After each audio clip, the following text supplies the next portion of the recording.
Hello. Today, I will provide a full review and analysis of One Piece episode 1134. This episode was filled with touching moments and surprising developments, captivating the fans. Well then, let's get started right away. This episode begins with the reunion scene between Robin and Zoro. The scene where the two who had been separated for a long time meet again deeply moved the viewers. Luffy conveys heartfelt words of gratitude to Zoro. "Thanks to you, we were able to protect Robin together with everyone." Zoro responds with his characteristic cheerful smile and laughter, creating a warm atmosphere. "I'm really glad that Robin was able to meet such wonderful companions."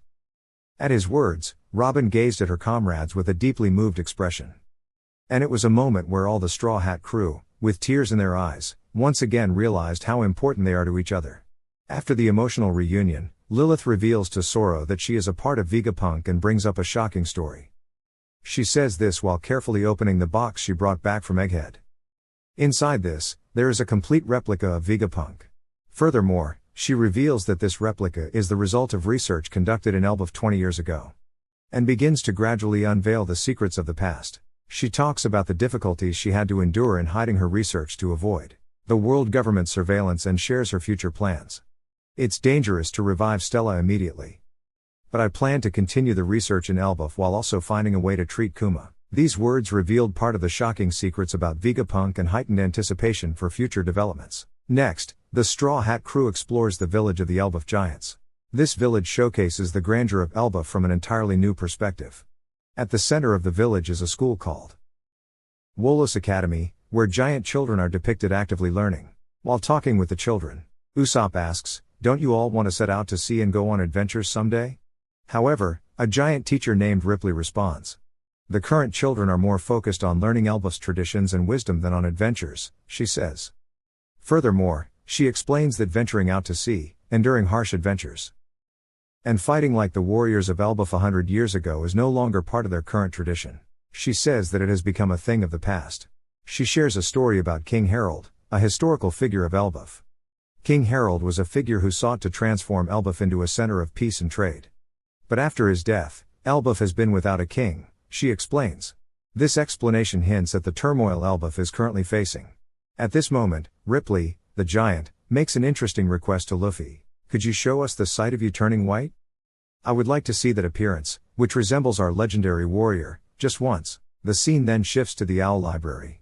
Zoro and Robin engage in a conversation as they head toward the library. As Zoro looks back on the past, he says this. "After the Ohara incident, I couldn't forget the efforts and knowledge of the scholars. That's why I returned to Ohara with Halden and the others to rescue the books." This statement hints at how knowledge was preserved even after the tragedy of Ohara. And it holds even greater significance for Robin.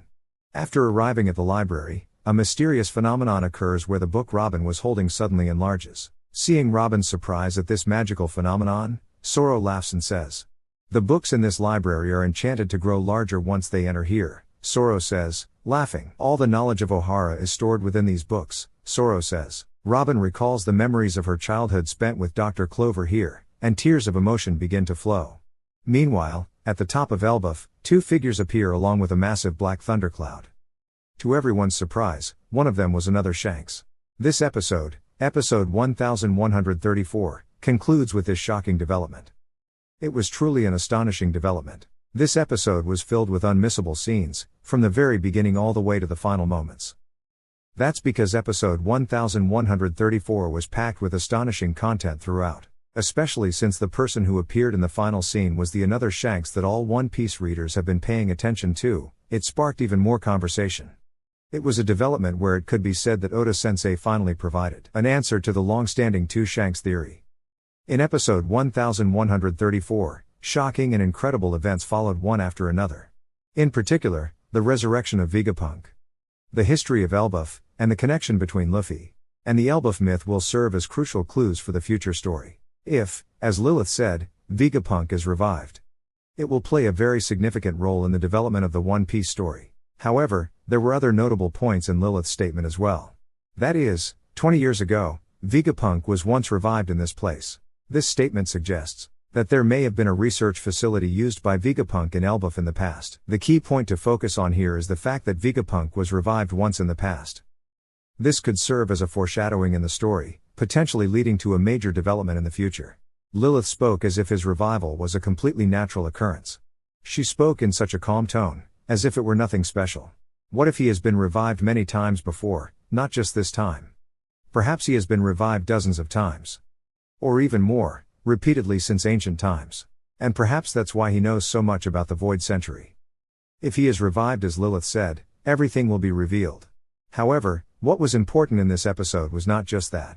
The next scene continues with the school where the giant children study, Wolos Academy. From the words of the giant teacher they met there, a person named Ripley, we were able to learn a lot. She looks at Luffy and asks him, "Captain, you're not in your white form, are you?" Luffy answers, "That's my true form, the form of freedom." Here, Ripley says, "In our Elbaf mythology, there is a warrior with a form like that. We are the last generation of warriors." This exchange provided an important clue that deepens the connection between Elbaf's legends and Luffy. From the start, Ripley spoke as if she already knew about Luffy transforming into the form of Nika.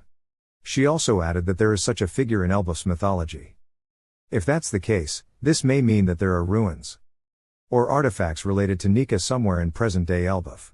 It also refers to the story and clues related to Nika that Luffy and the others are likely to discover in this Elbaf arc. However, what we should pay close attention to here are Ripley's final words that followed.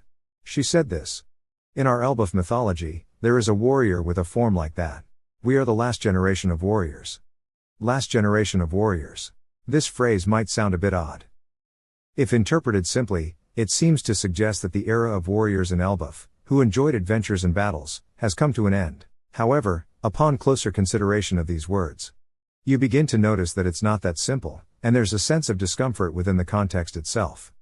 The mythical warrior Nika that existed in Elbaf, and the warriors of Elbaf.